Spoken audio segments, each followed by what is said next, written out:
SIP यानी systematic investment plan mutual funds में निवेश करने का सबसे अच्छा जरिया माना जाता है। आपके पास अगर कम पैसे हों तो भी आप म्यूचुअल फंड्स में एसआईपी के माध्यम से लंबे समय तक निवेश कर सकते हैं और इन्वेस्टेड रह सकते हैं। आप एक सिस्टमैटिक इन्वेस्टमेंट प्लान 100 रुपए से भी शुरू कर सकते हैं। जी हां, आप म्यूचुअल फंड्स में अपनी इन्वेस्टमेंट्स की जर्नी को 100 रुपए से शुरू कर सकते हैं, वो भी डेली एसआईपी के माध्यम से। कहां? जेड फंड्स ऐप पे। इस वीडियो में हम आपको ऐसी स्ट्रैटेजीज के बारे में बताएंगे जिनको फॉलो करके आप एसआईपी के माध्यम से पा सकते हैं बेहतरीन रिटर्न्स। नमस्कार, मैं हूं मनीष तनेजा और आप देख रहे हैं जेड फंड्स। जेड फंड्स, जहां है आपकी इन्वेस्टमेंट्स सही और आसान। जेड फंड्स, जहां आप अपनी म्यूचुअल फंड्स को कोलैटरल रखकर ले सकते हैं एक लोन। जी हां, loan against mutual funds now available on Z funds app. अधिक जानकारी के लिए आज ही जेड फंड्स ऐप डाउनलोड करें और बात करें अपने जेड फंड एक्सपर्ट से।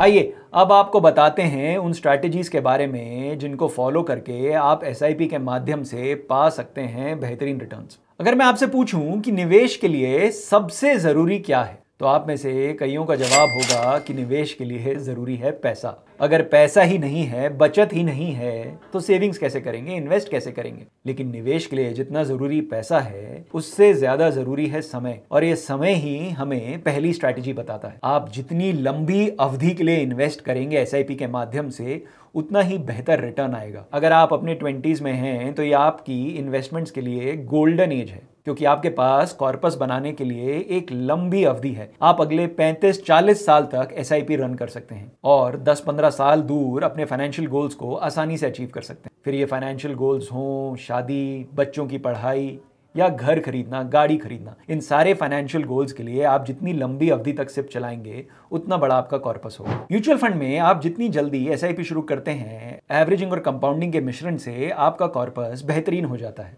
अर्ली एज इन्वेस्टिंग का एक फायदा और होता है, आपकी रिस्क टेकिंग कैपेसिटी बढ़ जाती है। आप चाहें तो एक स्मॉल कैप म्यूचुअल फंड या मिड कैप म्यूचुअल फंड में अपनी एसआईपी शुरू कर सकते हैं। हमारी अगली स्ट्रैटेजी है स्टेप अप एसआईपी। इसके जरिए आप अपने एसआईपी अमाउंट को सालाना इंक्रीज कर सकते हैं। मान लीजिए आपने 1000 रुपए की मंथली एसआईपी शुरू की। अब आप चाहते हैं कि हर साल इस एसआईपी में 5000 रुपए ऐड होते रहें, तो आप एसआईपी के स्टेप अप ऑप्शन को चूज कर सकते हैं। मान लीजिए आपने जुलाई 2024 में 1000 रुपए की एक मंथली एसआईपी शुरू करी। पहले साल में आपके हर महीने 1000 रुपए इन्वेस्ट हुए।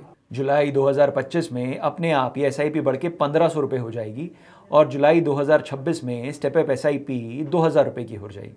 हर साल आपका एसआईपी कॉन्ट्रीब्यूशन इंक्रीज होता रहेगा और इस पर हर महीने आपको कंपाउंडिंग का बेनिफिट भी मिलता रहेगा। सही म्यूचुअल फंड का चुनाव, जी हां, आपने सही सुना, सही म्यूचुअल फंड का चुनाव एसआईपी से बेहतरीन रिटर्न्स पाने की सबसे अच्छी स्ट्रैटेजीज में से एक है। एसआईपी के लिए एक सही फंड चुनना बहुत जरूरी है और इसके लिए जरूरी है आप एक एक्सपर्ट से बात करें।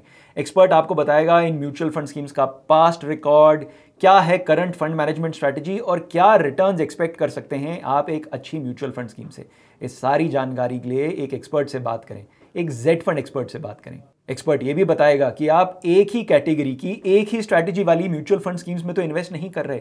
एक डाइवर्सिफाइड पोर्टफोलियो में एसआईपी हमेशा बेहतरीन ऑप्शन रहता है। यहां पर मैं आपसे एक निवेदन और करूंगा, कभी भी किसी म्यूचुअल फंड स्कीम का पिछले 1, 2, 3 साल का रिटर्न देखकर उस म्यूचुअल फंड स्कीम में एसआईपी चालू ना करें। जाने आने वाले समय में कौन सी म्यूचुअल फंड स्कीम रिटर्न देगी और कहां पर आपको एसआईपी से बेहतरीन रिटर्न्स मिलेंगे। हमारी अगली स्ट्रैटेजी है पोर्टफोलियो डाइवर्सिफिकेशन। एक डाइवर्सिफाइड पोर्टफोलियो किसी भी पोर्टफोलियो का सबसे अभिन्न अंग, इंपॉर्टेंट पार्ट होता है। जिस तरह से आप अपने पैसे को gold, bank FD, real estate और इक्विटी मार्केट में इन्वेस्ट करते हैं, उसी तरह एसआईपी भी मल्टीपल म्यूचुअल फंड स्कीम्स में की जानी चाहिए।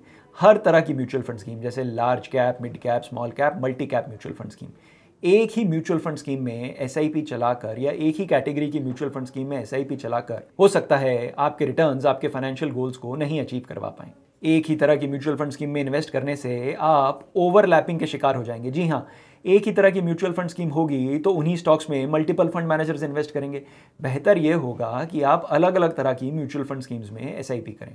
एसआईपी करने से पहले कितनी अवधि तक आप एसआईपी कर सकते हैं ये भी डिसाइड करें। अगर आप एसआईपी कर सकते हैं 10, 15, 20 साल, तो स्मॉल कैप या मिड कैप स्टॉक्स के म्यूचुअल फंड स्कीम्स में करें।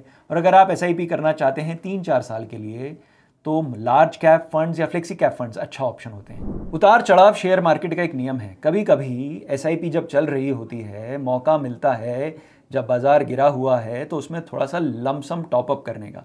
एक लंबी एसआईपी स्ट्रैटेजी में जब बाजार गिरा हुआ हो या वैल्यूएशंस अट्रैक्टिव हों, अगर आप थोड़ा सा उसमें लमसम टॉपअप कर लें तो भी आपका एसआईपी पोर्टफोलियो बेहतरीन रिटर्न्स देता है। कौन से फंड में की जाए एसआईपी? एसआईपी की जाए डेली, वीकली, मंथली या सेमी एनुअली? कौन से म्यूचुअल फंड स्कीम में एसआईपी और लमसम का कॉम्बिनेशन देगा आपको बेहतरीन रिटर्न्स और हेल्प करेगा आपको अपने फाइनेंशियल गोल्स मीट करने के लिए? इस सारी जानकारी के लिए आज ही जेड फंड एक्सपर्ट से बात करें। और हाँ, ध्यान रखें, ये सारी SIPs pure equity mutual funds में चलेंगी, यानी ये very high risk high return strategy है। तो अगर आपका गोल शॉर्ट टर्म है, अगर आपको पैसा अगले 1-1.5 साल में चाहिए, तो एसआईपी ऑप्टिमम स्ट्रैटेजी नहीं है। अधिक जानकारी के लिए आज ही अपने जेड फंड एक्सपर्ट से बात करें। जेड फंड्स, जहां है आपकी इन्वेस्टमेंट्स सही और आसान। Mutual fund investments are subject to market risks. Read all scheme related documents carefully.